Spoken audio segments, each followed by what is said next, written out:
Puji Tuhan. Kita sudah membahas bagaimana jemaat di Efesus dalam totalitas pengiringan mereka kepada Yesus. Masih ada kekurangan, kelemahan, walaupun kita melihat mereka adalah jemaat yang begitu luar biasa, tapi masih ada kekurangan, ada kelemahannya. Jadi biarlah tentang 7 jemaat di Asia kecil ini menjadi cermin buat kita. Kira-kira kondisi kekristenan kita seperti apa. Nah, pagi hari ini kita akan bahas tentang jemaat di Smyrna. Sejauh mana totalitas jemaat Tuhan di Smyrna.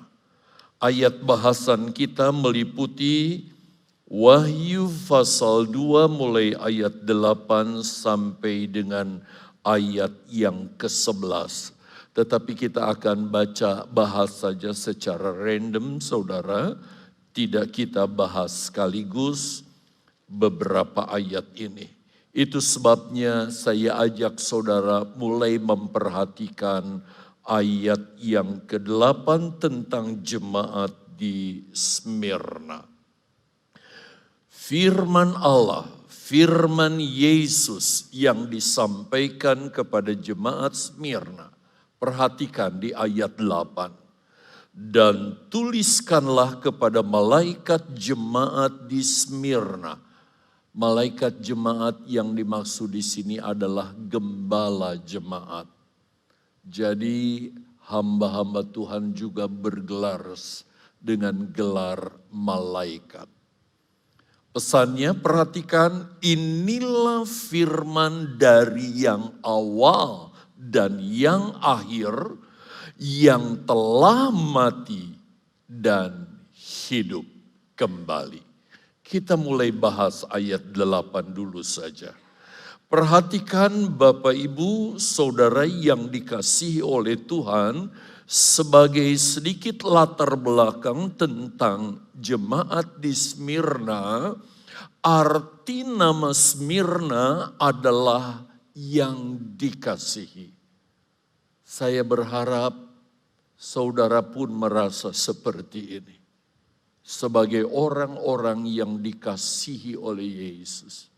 Sehingga Yesus rela datang ke dalam dunia. Karena dia mengasihi saudara dan saya. Tetapi kota Smyrna juga mengandung arti penderitaan. Atau kepahitan. Nah, mengapa arti nama kota Smyrna ini begitu beragam? Minimal yang saya sebut saja kepada saudara pagi ini sudah 3. Begitu beragam. Nah, kita tahu bahwa kota Smyrna adalah kota yang sangat indah. Kira-kira dibandingkan kayak Tegal seperti apa ya? Smyrna itu kotanya indah sekali saudara. Sebab itu kota Smyrna adalah sebuah kota yang dikasihi. Karena indahnya. Saudara, setelah kita ditebus oleh darah Yesus. Dulu kita yang rusak karena dosa.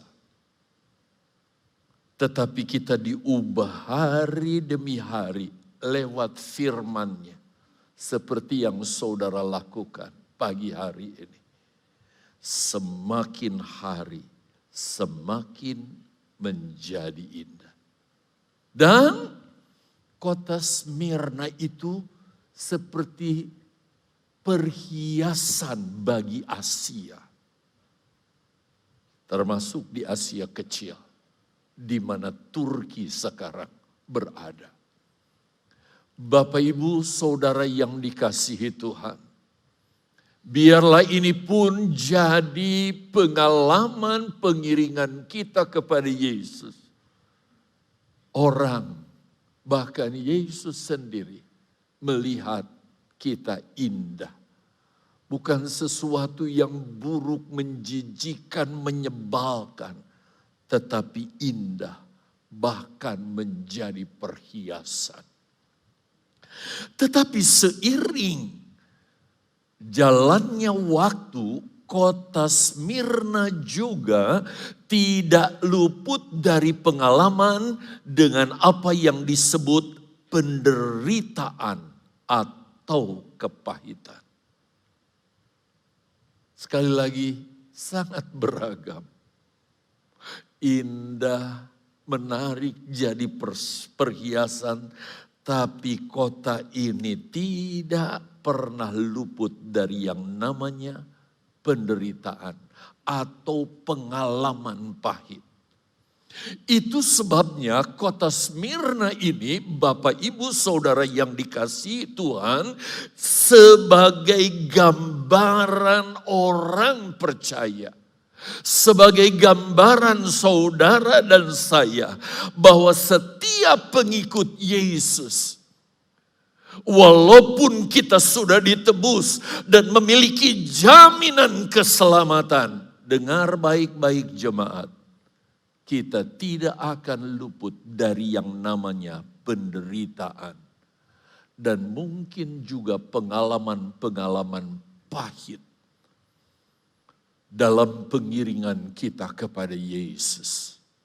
Ini perlu diberitahukan kepada jemaat supaya saudara ketika mengalami pengalaman ini saudara tidak menjadi kaget.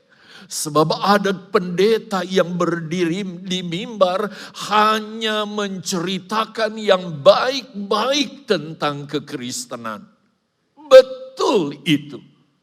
Tetapi ada sisi lain yang harus dimengerti oleh jemaat, bahwa di dalam kita mengikut Yesus, kita tidak akan pernah luput dari yang namanya penderitaan, bahkan pengalaman-pengalaman yang pahit.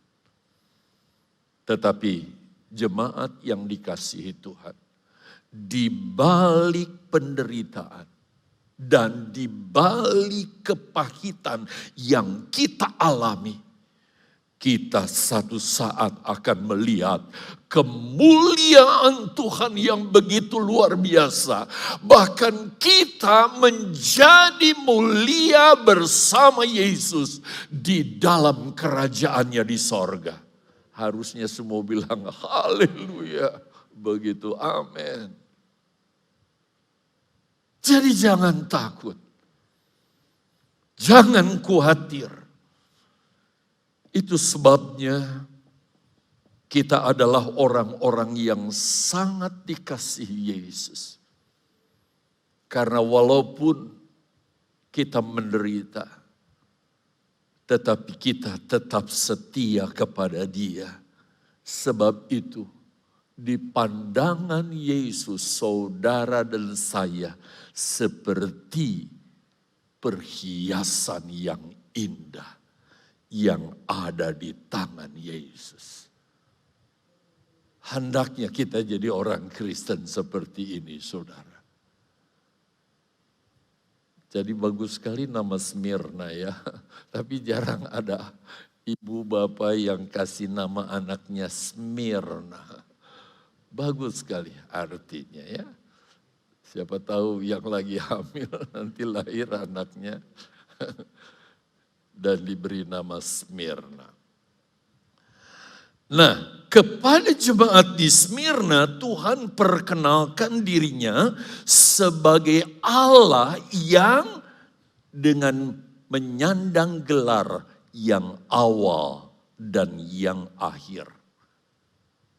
Selain itu, yang mati dan yang hidup kembali.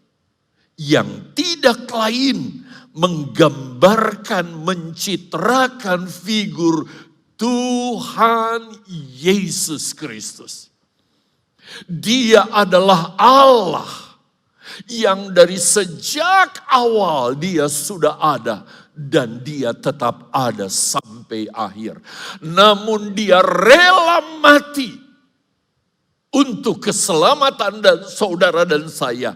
Dan dia membuktikan kealahannya dengan bangkit dari kematian. Hidup kekal untuk selama-lamanya. Itu sebabnya kepada jemaat di Smyrna, Yesus menjanjikan, apabila jemaat di Smyrna setia mengiring Yesus sampai akhir. Apabila jemaat GPDI Mahanaim Tegal setia mengiring Yesus sampai akhir. Kepada jemaat Smyrna, Yesus akan memberikan hidup yang kekal dan mahkota kemuliaan yang Yesus sediakan. Demikian juga jemaat Mahanaim, kalau setia mengiring Yesus, maka Yesus menjanjikan kita hidup yang kekal, mahkota kemuliaan yang Yesus sediakan dan akan beri dari tangannya sendiri kepada tiap-tiap kita sekalian. Ini memberi pengertian kepada kita. Kalau kita setia dalam pengiringan Yesus sampai akhir hidup kita. Walaupun mungkin generasi ini generasi yang terbesar yang tidak akan alami kematian. Karena saudara akan hidup sampai Yesus datang. Sebab dari tanda-tanda zaman yang terjadi. Bukan menakut-nakuti, tapi saya memberitahu kedatangan Yesus sudah begitu dekat. Tapi tidak memungkinkan ada orang-orang yang harus alami kematian. Sehingga tidak hidup sampai Yesus datang kembali. Namun di balik semuanya, Tuhan menjanjikan kehidupan yang kekal dan mahkota kemuliaan bagi saudara dan saya yang setia. Itu sebabnya kepada jemaat di Filipi, Rasul Paulus pun memberi nasihat yang sama. Supaya jemaat setia. Saya pun sebagai gembala dari mimbar ini berkata, biarlah jemaat Mahanaim, jemaat yang setia sampai akhir. Puji Tuhan. Setia. Apapun yang terjadi, saudara setia. Ini ayat yang ke-8.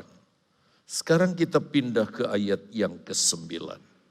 Kita lebih dahulu lihat apa isi dari ayat 9. Dikatakan begini. Aku tahu kesusahanmu dan kemiskinanmu. Namun engkau kaya. Wow, dahsyat. Dan fitnah mereka yang menyebut dirinya orang Yahudi, tetapi yang sebenarnya tidak demikian. Sebaliknya, mereka adalah jemaah iblis.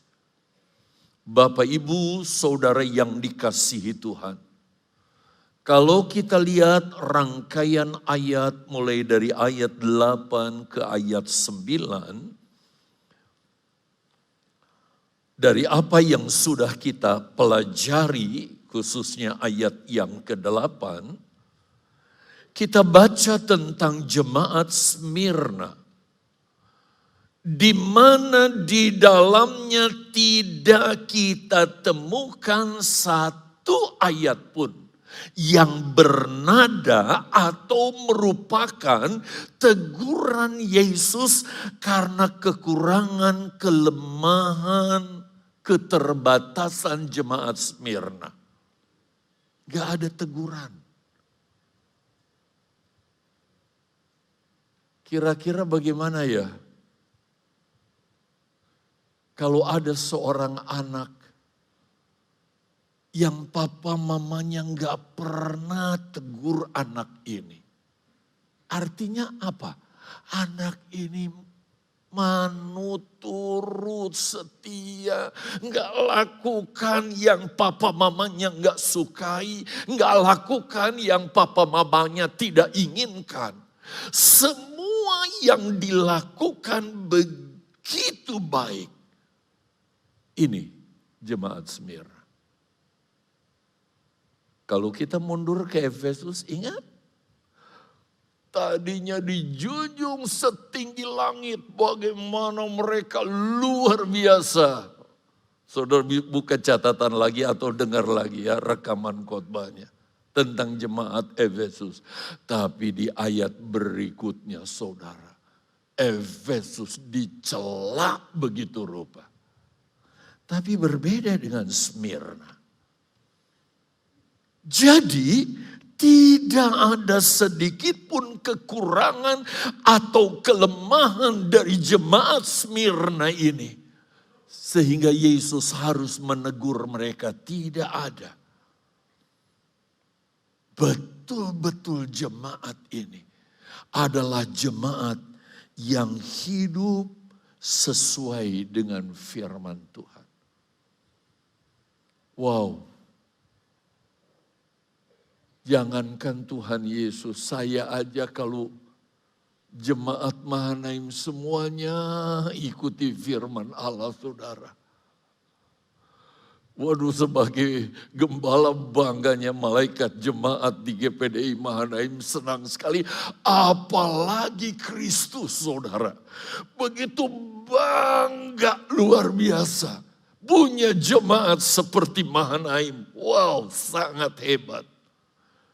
Itu sebabnya Yesus sama sekali tidak menegur jemaat ini.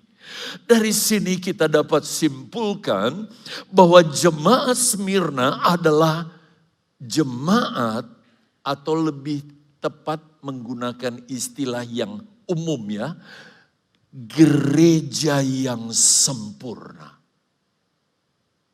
Gambaran dari gereja yang sempurna. Yang memiliki totalitas penuh dalam pengiringan mereka kepada Yesus. Kira-kira adakah di antara saudara yang berani yang angkat tangan dari sejak dibukanya ibadah pertama di tahun 23, tanggal berapa itu Januari tanggal berapa? Sampai April, tanggal 2 April 2023, saudara nggak pernah nggak masuk gereja. Ada? Nggak absen? Kalau lihat pengerja pasti banyak saudara staf. Itu baru saja dalam kesetiaan beribadah loh saudara. Belum lagi yang lain-lainnya. Yang kalau saya jelaskan di sini nggak akan cukup waktu untuk menerangkannya. Tetapi pada umumnya saudara sudah tahu apa kewajiban-kewajiban kita sebagai pengikut Yesus. Nggak ada cacat, nggak ada kekurangan. Gereja yang sempurna, inilah gambaran dari gereja yang nanti tidak akan alami kematian. Sebaliknya, sebelum penguasa dunia yang namanya antikris itu menjadi penguasa di dunia ini, mereka gereja yang sempurna seperti gereja Smyrna ini disingkirkan ke padang gurun, diluputkan dari kekuasaan antikris. Ini memberi gambaran kepada kita saudara. Menghadapi keadaan zaman ini, seharusnya setiap anggota jemaat memutuskan, Tuhan, saya mau seperti jemaat Smyrna yang memiliki totalitas penuh dalam pengiringan dan kesetiaan kita kepada Yesus. Seharusnya ini jadi tekad kita. Setiap kali kita doa pagi, mau memulai hari baru, Tuhan jaga diriku dari segala yang jahat. Baik itu dalam stadium roh kita, jiwa kita, maupun fisik kita. Itu sebabnya mari kita lihat sejauh mana totalitas jemaat Smyrna. Totalitas jemaat Smyrna dalam pengiringan dan kesetiaan mereka kepada Yesus bisa kita lihat dari ucapan yang Yesus sendiri ucapkan. Apa Yesus katakan? Yesus katakan, aku tahu kesusahanmu dan kemiskinanmu. Tadi sudah kita baca di ayat 9 ya, bagian awal. Namun engkau kaya. Aku tahu kesusahanmu. Ada begitu banyak penderitaan mereka dalam mengiring Yesus. Tetapi kesusahan itu tidak membuat dia menjadi kendor dalam pengiringan kepada Yesus. Yesus melihat kesetiaan mereka. Tidak ditentukan karena berkat yang melimpah. Tetapi walaupun ada banyak kesusahan, bahkan kemiskinan mendera. Jangan lebih hebat dari apa yang dialami krisis di akhir zaman ini, saudara. Keadaan saat itu di Smyrna. Tetapi Yesus memandang dari sisi rohani. Mereka kaya. Luar biasa. Saya rasanya mau nangis, saudara. Seringkali keadaan kesusahan yang kita alami. Sehingga apa yang kita terima tidak seperti biasanya kita terima. Baik keuntungan apapun itu bentuknya. Dan itu mempengaruhi kerohanian kita. Tapi tidak dengan jemaat Smyrna. Apapun boleh terjadi. Tapi bagi dia, bagi mereka jemaat Smyrna, Yesus adalah yang utama di dalam hidupnya. Jadi kesusahan, kemiskinan tidak membuat totalitas jemaat Smyrna menurun, berkurang sedikit pun di mata Yesus. Sehingga Yesus berkata, tetapi engkau kaya Smyrna. Mungkin saja untuk ke gereja pun gak ada ongkos jalan. Bahkan untuk kolekte pun tidak ada. Tapi dia ada di dalam gereja. Karena dia mengutamakan Yesus di atas segala-galanya. Itu sebabnya dalam penilaian Yesus. Walaupun jemaat Smyrna adalah jemaat yang miskin secara materi. Masih bersyukur saudara dengan jemaat Mahanaim. Sehingga Bapak Ibu Gembala, Wakil Gembala, para staf, pengerja sekian banyak. Masih bisa eksis, bisa hidup, bisa makan, minum. Karena dari persepuluhan saudara.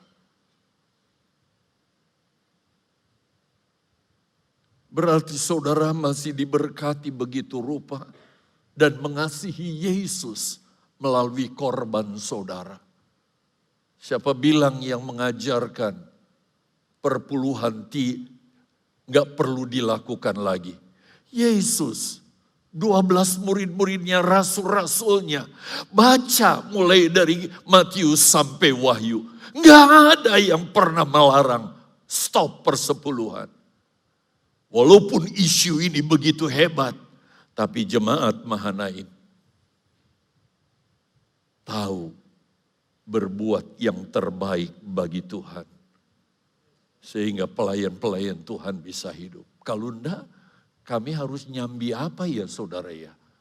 Kira-kira ada job lain enggak? Supaya kami tetap eksis dan bisa melayani saudara. Kalau semua sudah tidak lagi mau bayar perpuluhan. Kiranya ini jadi masukan dan jadi pengertian bagi kita semua. Miskin secara materi atau jasmani, tetapi Smyrna tetap kaya secara rohani. Harusnya saudara berkata, saya mau seperti itu. Kalau Tuhan berkati kita secara jasmani, kenapa? Oleh karena berkat jasmani lalu kita jadi miskin secara rohani. Walaupun kita miskin secara rohani ini, secara jasmani, ini tidak mengurangi kita untuk jadi miskin secara rohani. Apalagi kalau berkat secara jasmani berlimpah, harusnya berkat secara rohani juga semakin melimpah. Itu seharusnya. Tetapi nanti kita lihat ke depan. Dari sini saya memberi catatan, kita harus hati-hati akan pengaruh uang, harta, kekayaan dunia terhadap kerohanian. Harus hati-hati. Dan biarlah totalitas kita dalam pengiringan kita kepada Yesus tidak menjadi berubah karena berubahnya kondisi uang, harta, kekayaan yang kita miliki atau kita terima. Pada umumnya levelnya sekian, lalu ketika menurun, ini menggoncang saudara totalitas kekristenan kita. Jangan. Mau memuncak, mau melandai, tetap kita seperti Smyrna yang sangat luar biasa. Coba kita lihat tentang pengaruh kekayaan. Kalau kita tidak berhati-hati. Yang saya maksud di sini entah kaya, memuncak atau melandai. Yuk kita mulai dari 1 Timotius pasal 6 ayat 9. Lalu kita lihat ayat-ayat lainnya yang menyusul. Perhatikan saudara, ayat yang ke-9. Tetapi mereka yang ingin kaya terjatuh ke dalam jerat dan ke dalam berbagai-bagai yang hampa dan yang jawab dong semua.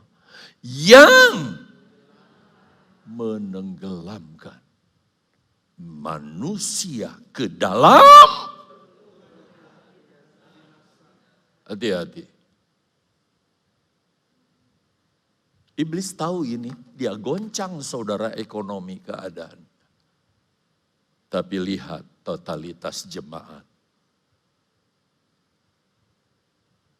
Kalau kita ikut goyang saudara dengan kondisi materi, berarti kekristenan kita enggak stabil. Dan bukan Yesus menjadi dasar. Tetapi yang Yesus inginkan. Mau morat marit seperti apapun. Smyrna. Sampai Yesus sendiri loh. Yang menilai. Tetapi engkau kaya. Jelas kaya yang dimaksud Yesus di sini bukan kaya secara jasmani, tetapi kaya secara rohani. Kita lihat ayat yang ke-10 sekarang. Kenapa saudara pengaruh dari harta dunia itu begitu kuat mempengaruhi? Lihat, karena akar segala kejahatan ialah sebab oleh memburu uang beberapa orang telah menyimpan menyimpang dari iman dan menyiksa diri dengan berbagai-bagai duka. Hati-hati saudara. Hati-hati. Saya ingin katakan kepada saudara, dari dasar 2 ayat yang kita baca. Kita tahu bahwa firman Allah tidak pernah berkata bahwa uang, harta, kekayaan, kedudukan itu adalah dosa. Enggak ada. Coba cari ayatnya. Sehingga jemaat tidak salah menjadi kaya raya. Siapa orang terkaya di Tegal? Harusnya ada di sini, di gereja. Anak Tuhan, orang percaya. Nah dosa, asal jangan saudara karena kekayaan lalu rohaninya saudara dipengaruhi oleh kekayaan itu. Contohnya jemaat Smyrna itu. Sejauh kekayaan itu saudara dapat kendalikan, maka saudara bisa memuliakan Tuhan dengan harta dan kekayaan. Itu sebabnya firman Allah berkata, muliakanlah Tuhan Allah dengan hartamu. Jadi nggak pernah di Alkitab mengatakan bahwa harta, kekayaan, kedudukan, dan sebagainya itu adalah dosa, sama sekali tidak. Tetapi ingat baik-baik ini. Kalau kita tidak sanggup mengendalikan diri kita terhadap uang, harta, kekayaan, dan kedudukan, kita akan dikuasai. Jadi kita yang seharusnya kuasai kekayaan itu, harta itu, bukan kita yang dikuasai saudara oleh uang, harta, kekayaan dan kedudukan kita. Jangan sebaliknya. Kalau kita dikuasai, maka uang akan menguasai diri kita. Dan kita akan jadi orang yang tidak segan-segan. Bahkan tidak takut berbuat curang, berbuat jahat, berbuat tidak jujur. Asalkan punya uang, kaya, dan kita lakukan apa saja. Akibatnya apa tadi ayat yang kita baca? Kerohanian kita akan hancur, bahkan kita tenggelam di dalam kebinasaan. Tapi Smyrna luar biasa.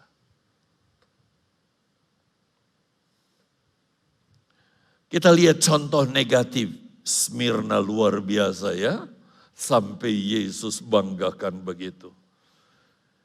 Contoh yang negatif. Nanti juga kita akan bahas ini. Satu jemaat terakhir ya. Yaitu jemaat di Laodikia. Secara jasmani, jemaat di Laodikia adalah jemaat yang sangat kaya. Dan limpah dengan harta, uang yang begitu banyak. Bahkan mereka menjadi orang-orang yang punya kedudukan saudara dalam pemerintahan. Karena karirnya luar biasa. Tetapi apa arti semuanya itu kalau di mata Yesus? Atau secara rohani, jemaat Laodikia dinyatakan oleh Yesus. Jemaat yang miskin, bahkan Yesus pakai istilah yang lebih ironi lagi. Yaitu melarat. Saudara. Artinya sudah sama sekali nggak punya apa-apa. Lihat kepada saya. Di sisi jasmani, melambung Laodikia. Tapi sisi rohani, no. Melarat. Bukan cuma sekedar miskin. Miskin kan mungkin terbatas untuk makan, untuk minum, untuk pakai, apalagi untuk berbelanja saudara. Tapi melarat sama sekali nggak ada yang dimiliki. Itu sebabnya tidak salah kalau kita lari ke Wahyu 3 ayat yang ke-17 supaya kita jelas referensinya. Bahwa ini bukan Yosminandar yang bikin-bikin.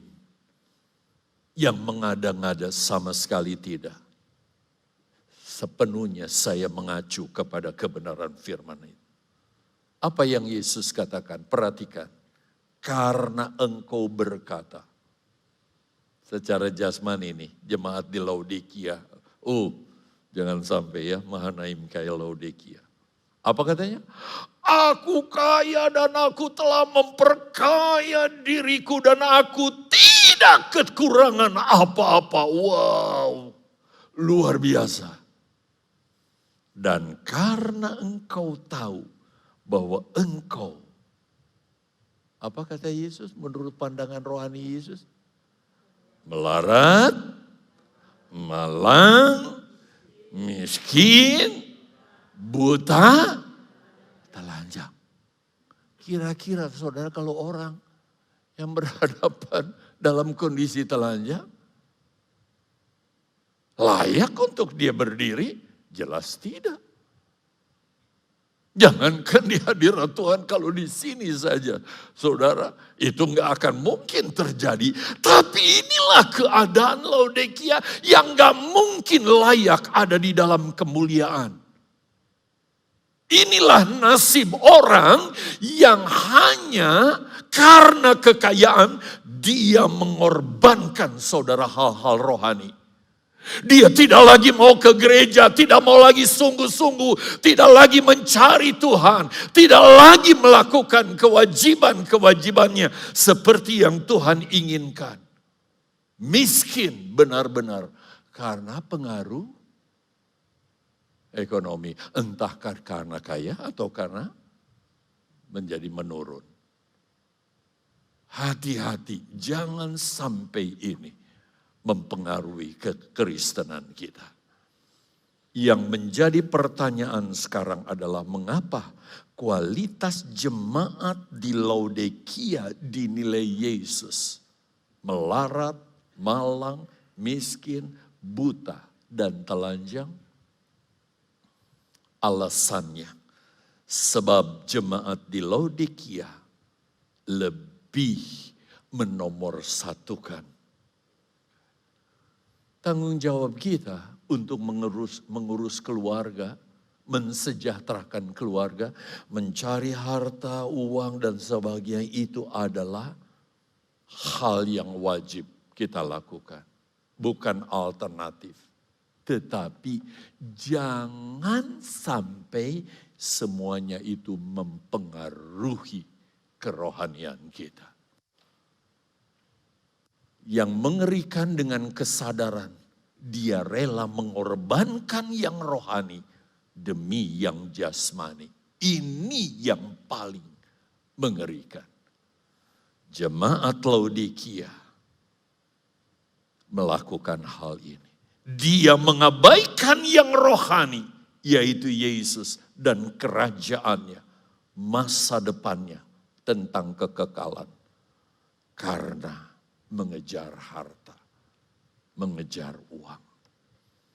Nah, sekarang kita uji kekristenan kita sejauh mana, kekayaan kita dari tingkat kekristenan kita. Kalau saudara lihat gambar ini, pasti saudara sudah kenal ya. Jemaat Mahanaim sudah akrab banget ya, udah hafal banget. Saya nggak tempatkan kita lagi di lembah yang kelam sebelum kita bertobat. Kita sudah ada di dalam iman kepada Yesus. Seiring pertumbuhan kita di dalam Dia, itulah tingkat dan kualitas kekristenan kita. Itu sebabnya judulnya kekayaan rohani dan kualitas. pengikutan atau pengiringan kita kepada Yesus. Kalau saudara cukup sebagai orang Kristen, ya sudahlah. Betapa malangnya kamu, kata Yesus. Seperti dia ngomong ke jemaat Laodikia. Tapi ketika kita melakukan kebajikan kita. Terima kasih jemaat Mahanaim yang memperhatikan kami pelayan-pelayan Tuhan. Sebab kami nggak punya second job, saudara. Sepenuhnya kami bergantung dari ayapan rumah Tuhan. Tapi saudara sudah memperhatikan begitu rupa. Saya memberi rasa hormat kepada saudara. Karena dari sinilah wujud kecintaan saudara kepada Tuhan. Sebab kalau saudara nggak mencintai yang kelihatan, nggak mungkin saudara mencintai yang tidak kelihatan. Saudara nggak mungkin ya, saudara buktikan itu. Bagaimana dengan kebajikan-kebajikan yang kita lakukan? Sebagai bentuk kekayaan kita. Setinggi itulah level kekristenan. Kita nggak boleh berhenti sampai di sini, saudara. Sebab orang dunia pun bisa melakukan hal ini. Tapi kita betul-betul harus meningkat. Sehingga menjadi anak Tuhan yang memiliki pengertian akan firman Allah. Bagaimana saudara dapatkan itu kalau kita nggak pernah ke gereja? Oh, ada YouTube sekarang, nggak ke gereja juga nggak apa-apa. Saudara, saya ingatkan kepada saudara. Banyak pengajaran-pengajaran yang nggak bisa dipertanggungjawabkan. Yang bisa justru mencelakakan kita kalau kita tidak hati-hati. Tidak berdiri sesuai dengan kebenaran firman Allah. Itu sebabnya saudara.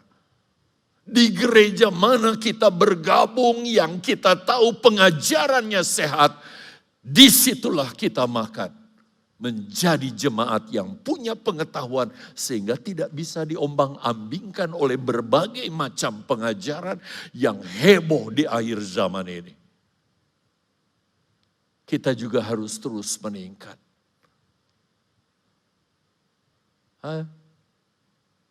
Oh, dia mau bergerak. Dia saya kira udah gak mau bergerak dia. Sini jo kita rasa Manado. Punya penguasaan diri. Pengendalian diri kita. Itu wujud kekayaan. Gampang emosi, bentar-bentar. Aduh saudara. Mintalah kepada Tuhan, Tuhan Engkau tolong kuasai jiwaku. Sehingga benar-benar dalam penderitaan kayak Smyrna, dalam kemiskinan pun mereka tetap menjadi jemaat yang melangkah selangkah lagi. Aduh, setia, tekun. Mungkin saudara biasanya naik apa ke gereja, kali ini dia harus jalan kaki.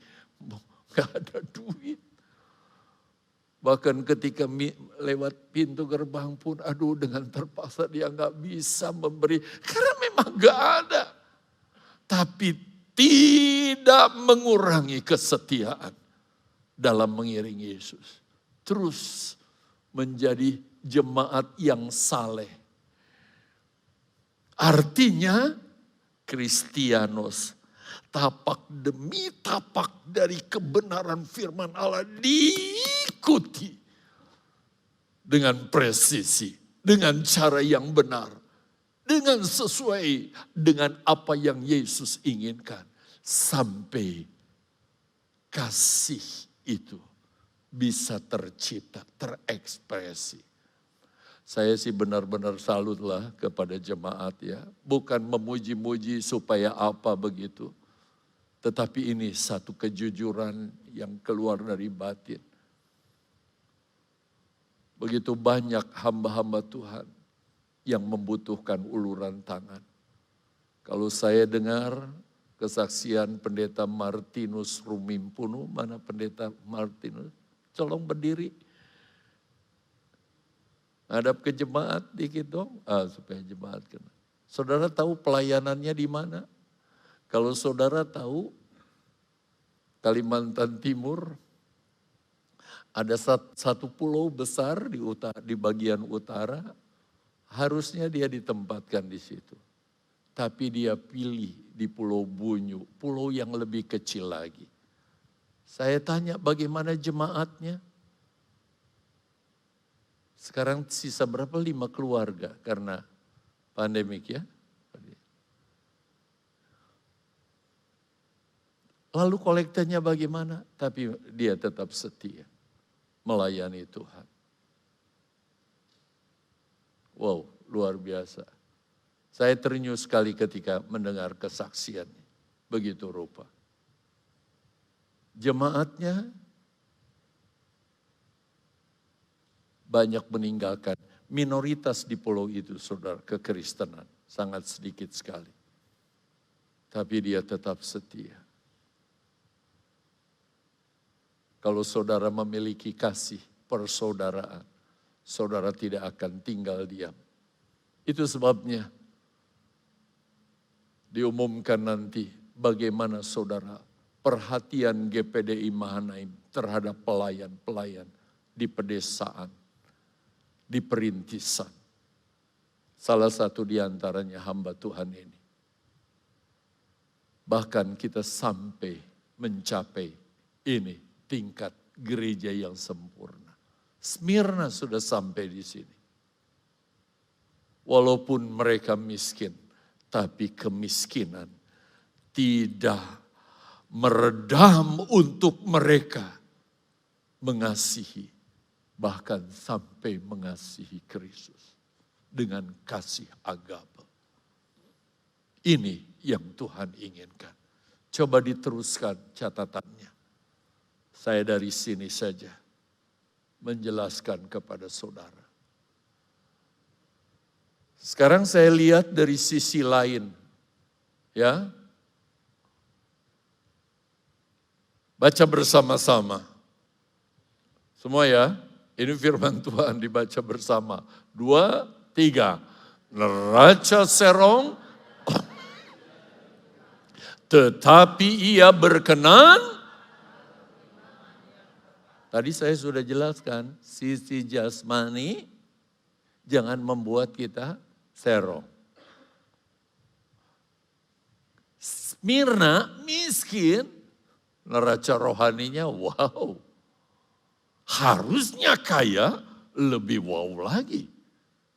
Tapi tidak sedikit yang terpengaruh. Coba kita lihat supaya lebih cepat. Ini neraca serong saudara, miring. Harusnya nggak boleh begini.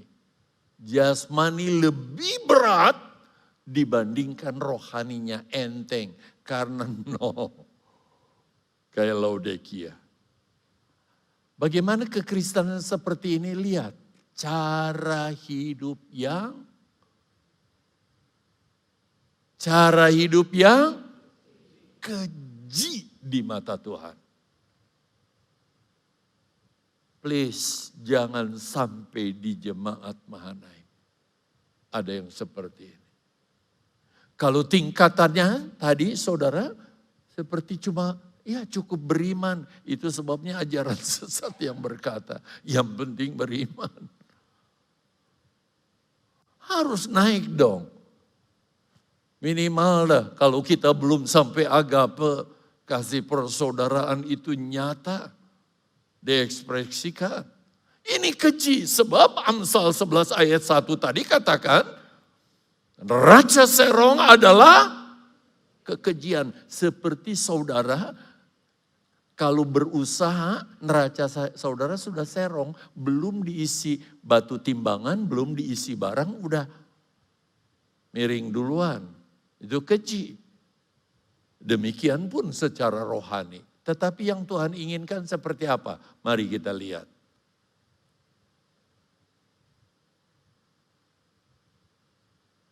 Hidup yang menyenangkan Tuhan.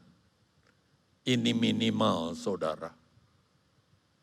Antara yang jasmani dan rohani seimbang. Minimal.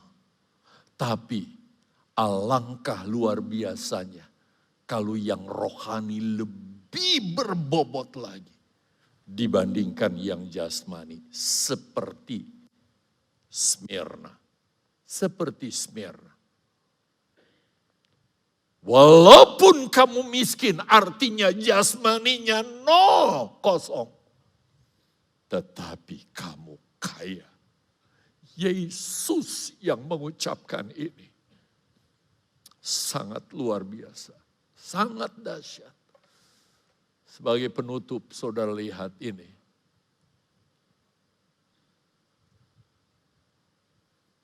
Tuhan berkenan kepada orang yang mengutamakan hal-hal rohani. Sama seperti mengutamakan hal-hal jasmani dalam hidupnya.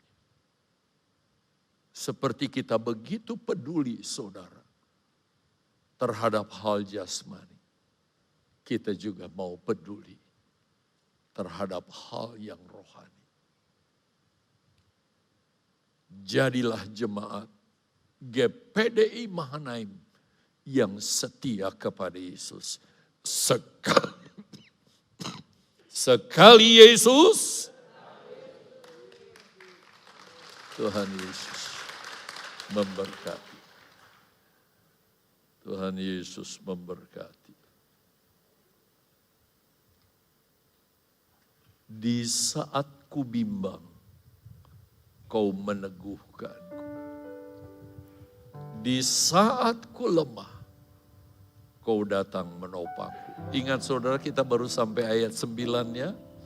Nanti kita lanjut dengan ayat yang ke-10 dan 11.